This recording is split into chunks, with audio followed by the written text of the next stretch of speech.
Okay, I am standing in Jerusalem, right outside the Knesset. This building behind me is the Knesset, you can see.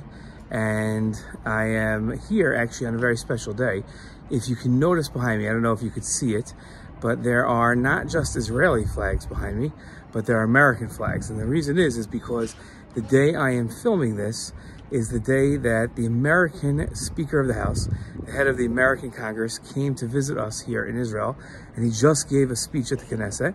I was at the speech. It was a really nice speech talking about the friendships between the United States and Israel, and I decided that this would be a great day to film a video about the Knesset for you, because you can see American flags and Israeli flags. It talks about the warm friendship between Israel and the United States. But what is the Knesset behind us? What is this beautiful building, and why is it so important? Well, when Israel was founded, so it had a decision to make. Did it want to be a theocracy, which would be about religion would rule the state? Did it want to be a democracy where whatever the people would decide, the laws would be, that's what the laws of the land would be? Or did it want to be a monarchy with a king? It had all different types of possibilities that it could have made itself, and it decided on a democracy. Then that means that the people get to elect representatives, just like in the United States and every democracy. They get to elect representatives, and those representatives sit here in the Knesset and make the laws on behalf of the people. That's their job, and it's a pretty amazing process where the people get to decide on their own. And if they don't like the decisions that the Knesset members are making, then at the next elections, they get to fire them.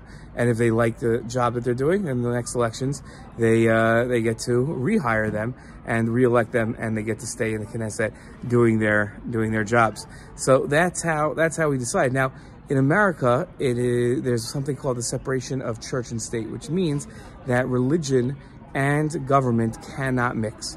Religion and government cannot mix. The government cannot say that Christianity is right, or Judaism is right, or Islam is correct, or say that any of them are not correct. Not only that, but they can't interfere in the United States. The government cannot interfere with any religion. So you have the right to serve the religion that you want, and Jews can pray freely in synagogues and in shuls, and Christians can pray freely in their churches, and the government does not interfere at all. In Israel, it's not like that. In Israel, we don't have a separation of church and state.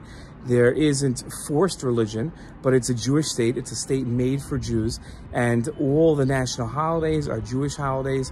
All the national the symbols are Jewish symbols. Now, it doesn't mean, again, that you have to be Jewish. 25% of the people in this country, 25% of the people in this country are not Jewish. 25% of the citizens of this country, and they have equal rights, just like Jews. But their days of vacation are Jewish holidays, so they get Sukkot off and Rosh Hashanah off, just like in America, Jews get Christmas off, right? They get New Year's off, even those are not Jewish holidays. And it's not that it's not, the Muslims also can take off on their holidays. Christians can take off on their holidays, but they're not national holidays. They're not recognized as the holidays of the state. The holidays of Israel are the Jewish holidays. It's just one example. But for instance, the tefillot, the prayers that they're going to say in the Knesset are going to be Jewish tefillot. When somebody gets up and offers a prayer at the Knesset, they're going to offer something from the Siddur, right? And there's mincha and ma'ariv every single day at the Knesset. So that's where you don't have a separation of church and state in Israel. It's not the same. There are things here that are closed on Shabbat. There are laws that things must be closed on Shabbat. Certain cities don't have buses on Shabbat. They don't have cars. They're not allowed to drive on certain roads on Shabbat. So that is that's the lack of separation of church and state. Now, Knesset members are Jews, they're Arabs, they're Muslims. I think there might have been a couple Christian members of the Knesset, I'm not sure. They just have to be Israeli citizens. There's no religious test to be a member of the Knesset. So that's it. I just want to show you, we have a police officer asking what I'm. אני איש חינוך, אני עושה שיעור לאמריקאים. כיתה ז'. בקטנה. Okay, so this was an Israeli police officer who came over to me to see what exactly I was filming. He get a little nervous. There's a lot of high security in Israel. I told him that I'm filming a class for 7th graders in the United States. He said I have 2 more minutes, which is good because that's all we really need to go more for this video. The Knesset has 120 members, has people that work here. It's very, very secure. I don't know if you could tell, but I'll zoom out a little.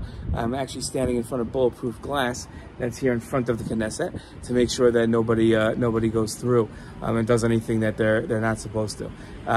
So that's really the rule. What's interesting about the Knesset and different than what you might be used to in America there are 2 houses of government. There's the Congress and the Senate. In Israel, we only have one Knesset, and in Israel, the 3 branches of government are not the same as in America. There's a prime minister, but the prime minister is actually not like the president. The prime minister is one of the 120 members of the Knesset. So that's another difference. Okay, that's our lesson on the Knesset. I hope you enjoyed it, and okay, let's see. We'll go on to the next part of our program.